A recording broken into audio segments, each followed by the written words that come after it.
Dr. Shiva, who is one of the most intelligent people that I have ever met. And he and I always have fascinating conversations. He's running for president of the United States of America. His website is Shiva for President with the numeral 4. So Shiva, S-H-I-V-A, Shiva, the numeral 4, president.com to check out his campaign. And Dr. Shiva joins us now. Welcome to the show, Dr. Shiva. It's an honor, sir, to have you on. Great to be here, Mike. Thanks for all your great work that you've been doing over the years. Well, I would say thank you. I mean, your analysis has been just extraordinary in so many areas: COVID, vaccines, elections, and so much more. And you were involved in at least one lawsuit that I know of. Before we jump ahead, can I ask you what happened with that lawsuit? Yeah, it's a great question, Mike. So let's sort of review it for people who don't remember the lawsuit. Some of you may remember that I was on Twitter for many, many years when I ran for U.S. Senate in 2020. I was thrown off Twitter in September 25th of 2020 because I discovered that the government had deleted the actual digital images of ballots. When a paper ballot goes through a machine, it creates an image. Right. And the government had deleted those images and I wanted them. And they said, oh, we deleted them. We don't have to save them. Well, there's a federal law, Mike, 52 U.S.C. 207-1, that the government is supposed to preserve those images. If you remember in 2020, we ran a phenomenal campaign. 2 years before I run against Elizabeth Warren, the slogan was only the real Indian can defeat the fake Indian. And we forced her to take the DNA test. And I ran as an independent. So I thought I'd give the Republicans an opportunity. In 2020, we ran in the primary in September 1st, 2020, and we had 3,000 people on the ground, 25,000 lawn signs. We were everywhere. The GOP, obviously in cahoots with the Democrats, runs this fool to run against me. Maybe he had one lawn sign, Mike. So on September 1st, 2020, the results come in. We win in the county, which is all hand-counted paper ballots, by 10 points. And in every other county, we lost 60-40, 60-40, 60-40. Very, very close numbers in that ratio. And so I never thought fraud took place in the United States. I only thought that took place in places like some third world countries. And so I immediately sort of plunged myself in as an engineer to understand how these machines work. And I discovered that in all those other counties, Mike, they use the machines. A ballot goes in and a ballot is imaged, and the machines actually use AI to calculate your votes. So according to a law, 52 U.S.C. 207-1, I requested those images. They said, oh, we deleted those images. We don't have to preserve them. So I tweeted out shortly thereafter, I said, government of Massachusetts has deleted images, ballot images. That goes viral. A news story in Reuters said Dr. Shiva's lying. No ballots were deleted, Mike. They left out the word images, always conflating these terms. And so what ended up happening as a result of that was when I was thrown off Twitter, and I had moved our campaign, Mike, into a still bona fide write-in campaign. So I'm still a U.S. Senate federal candidate. And a news story comes out from one of those fake fact-checking organizations, which you're probably familiar with. And they said, oh, we contacted the Secretary of State of Massachusetts, and they said they had contacted Twitter. So the government had contacted Twitter to throw off a political candidate, which is a grossest violation of political speech. What happened there, Mike, was a clear violation of free speech. No lawyer in Massachusetts wanted to take on the Secretary of State, Mike, because you have to understand lawyers are also in cahoots with the government by and large. They have to sort of rub shoulders with them for whatever favors they do on the back end. So I had to present it myself as pro se, which means present myself in court, be my own lawyer. And it was me against 3 Harvard lawyers. And what ended up happening in that was that in cross-examination, this is in mid-October of 2020, the judge and I asked the social media director, how did you decide to throw Dr. Shiva off? And she said, oh, we did not like what he was saying. So we have a special VIP backdoor portal into Twitter.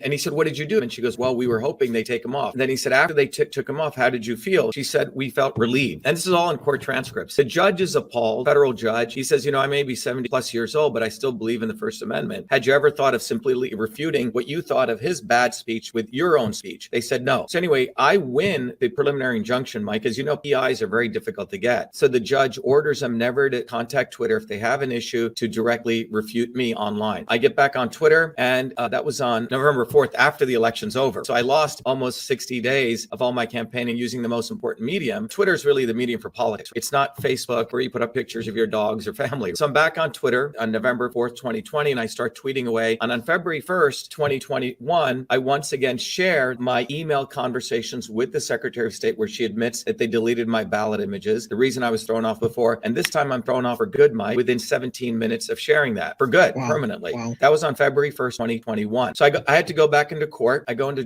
the judge. I said, Judge, they didn't honor your direction, your order. And he said, bring Twitter into my courtroom. So before it was me against 3 Harvard lawyers. Now it's me against Twitter. And the hearing was set for May 25th, 2021. And you have to understand, Mike, during this period, I was doing video after video after video. Guys like you covered it. About 500 million people all over the world saw it. But people like Tucker Carlson, even though he was notified, I've spoken to him before, did nothing. Glenn Greenwald did nothing, Mike. ACLU did nothing. They sat on it. They intentionally concealed it. And I say that because we gave them multiple opportunities to cover it. But end of May, when the hearing is set, now it's me against 7 lawyers, the Secretary of State, 3 lawyers from Twitter. The night before, I discovered these playbooks. If you remember, Mike, I found these documents on a server at Harvard and in England because I was trying to figure out what is this backdoor portal. Well, in 2018 at Harvard, all of the elites, left and right, Democrats and Republicans, in fact, the election groups from both groups, media companies, Pentagon, had all assembled at Harvard in something called the Defending Democracy program run by a guy called Robbie Moot, who was Hillary Clinton's, if you remember, campaign manager, plus Republicans. And they had created a set of playbooks. And people go to winbackfreedom.com. They can see all this. I documented everything. And these playbooks itemize, Mike, directly how you will censor someone, how you will detect someone to be blacklisted, how you will censor them phase 1, phase 2, phase 3, phase 4, various levels of escalation. After you identify them, Mike, you will also then track them for a lifetime potentially, and actually laid out in black and white. So when I went into court, literally I found that at 2 a.m. in the morning before going to court, represent these playbooks. The judge is again appalled by all of this. It was supposed to be a 2-hour hearing, ends up going for 2 days. And there you go, Mike. Yeah. And at winbackfreedom.com, what we discovered, Mike, right there, if you stop there, this entire censorship infrastructure. This is in 2020, 2021. So you have all those parties, and there's some detailed diagrams there, the playbooks they've written, but most importantly, at sort of the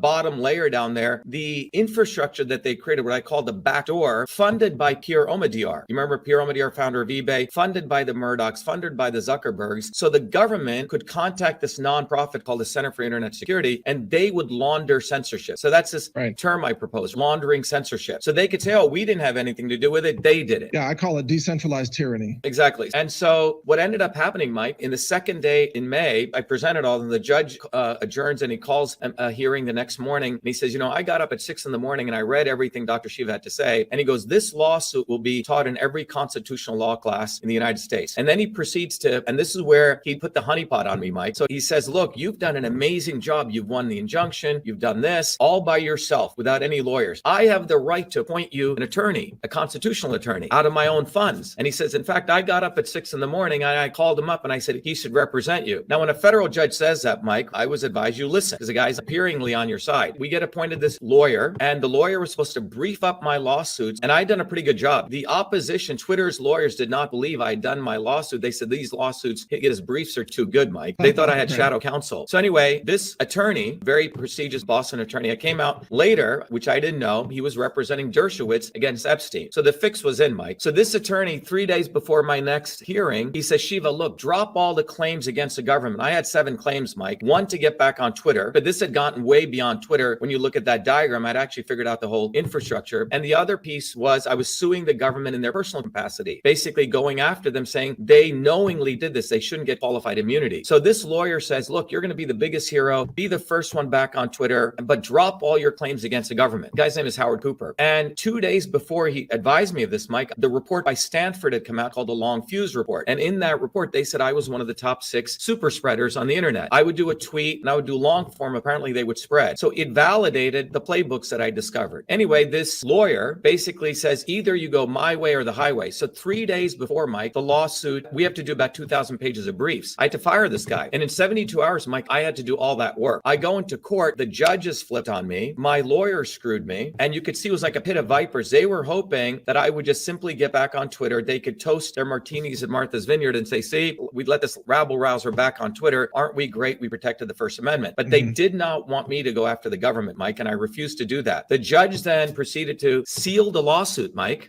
sealed the lawsuit and wanted to sanction me because he said he was going to impose Rule 11. Rule 11 means you're going after frivolous claims. Well, these claims were in there for about a year, Mike. So what he did was he ordered me, forced me to refile my lawsuit after he seals it only with that one claim, Mike, to get back on Twitter. So I did that because I didn't want to go to prison. And then I just walked away, Mike, because I didn't want to give them the benefit of putting me back on Twitter and saying, see, we did it. So the step that's happening now, Mike, I had to wait a period of time, but I'm going to sue DHS and CISA directly. So that's what's happening. And I'll do that myself. I'm not going to use lawyers anymore because I did better without them. Yeah. CISA is they are one of the keystones of this entire censorship regime, as you well know, and they are part of the government. So to people listening, that Cybersecurity Infrastructure Security Act, there is another CISA that Obama did, but that wasn't the act. Okay. CISA was created on November 16, 2018. And to me, on that day is when the First Amendment got destroyed, Mike, because in 1791, right, is when we created the First Amendment. And the First Amendment clearly says Congress shall pass no law to bridge freedom of speech. speech. Well, November 16, 2018, that law destroys freedom of speech.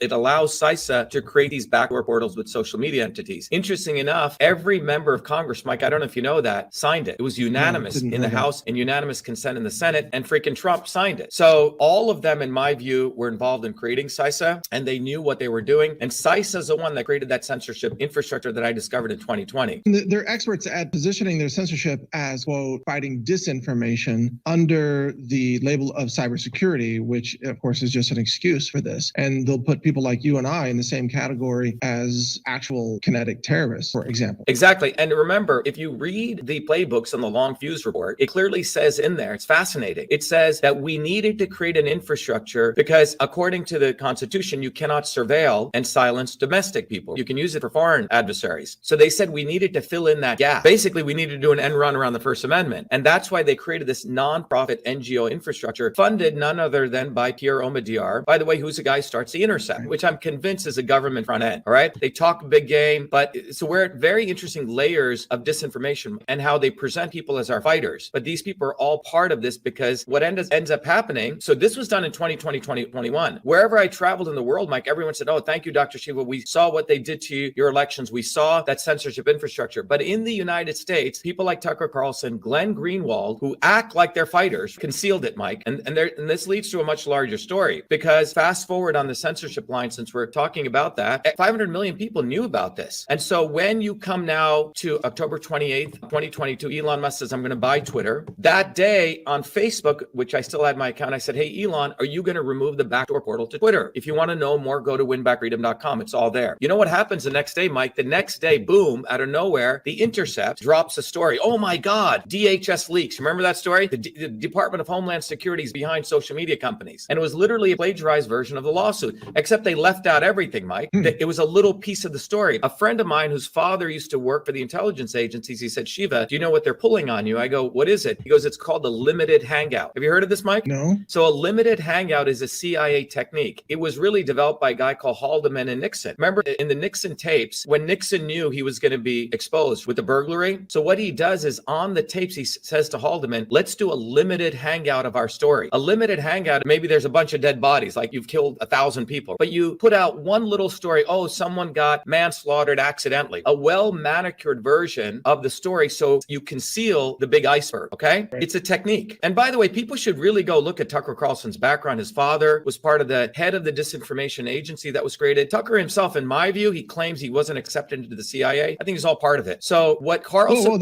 hold on, that's a huge claim. You say that Tucker Carlson's part of the CIA. I'm convinced about that. Let me tell you why. Because Tucker Carlson puts The Intercept on, Lee Fang, and I have it all. It's on winbackfreedom.com. Now, Tucker Carlson had got all my emails in 2020 and 2021, Mike. This is the most important story, that a U.S. Senate candidate, a politician, is suppressed by the government. It should be on the front page of everything. So he puts Lee Fang on October 29, 2022, nearly 3 years later. And he says, Lee, I can't believe that the government has control over social media companies. How could we have ignored this? He fucking ignored it, Mike. Wow. Okay. Yeah. So Tucker Carlson is what I call him now. But he knew what's going on. It's theater, Mike. They're all playing with people. But the fundamental issue is, Mike, we have to build a bottoms-up movement for truth, freedom, health. So what I tell people, Mike, is to go to Shiva for President, get one of our bumper stickers, get our flyers, get on the ground, Mike, meet your neighbors, connect with people. No one from above is going to help us, Mike. It's got to be bottoms up, period. That's a movement, Mike. I'll add to that. And I say, I love the fact that you are a thinking person, that you're not afraid to criticize what's broken. And the one thing that disturbs me about some of the things that you've pointed out is how much the American people are driven by cult-like celebrity worship. You nailed it, Mike. You nailed it. I've seen even Trump supporters. There are Trump supporters out there who have no idea why they support Trump. It's just because he's popular. And I have a problem with that. If you support somebody, you should think through it. And the same is true probably with RFK, and the same is true with Biden, whatever. And this cult-like mentality will destroy us if people don't begin to think for themselves and stop just following the herd off the cliff. I'm very concerned about this tendency. Yeah, Mike, that's what the bottom line is. So we have to teach people not what to think, but how to think. Systems thinking knowledge, Mike, really came out in the 1920s with the work of, and heightened really in the 1950s. So everything we do, people go to truthfreedomhealth.com. What I used to teach at MIT, the smartest minds, I've made accessible to everyone. We have to teach people how to think, Mike. And when people learn how to think, they start thinking beyond left and right. They look at a problem and they see it for what it actually is. And from a spiritual perspective, Mike, the aspect of life is to see things as they are, to remove all these veils. And systems thinking is the the only way to do it. So I encourage everyone to go to truthfreedomhealth.com. But our run for president, Mike, has really galvanized a lot of people. Every Thursdays at 11 a.m. and 8 p.m., we do a town hall. And the quality of people that are coming there, Mike, it'll really get you excited because it's the people who are overcoming the cult, Mike. And that's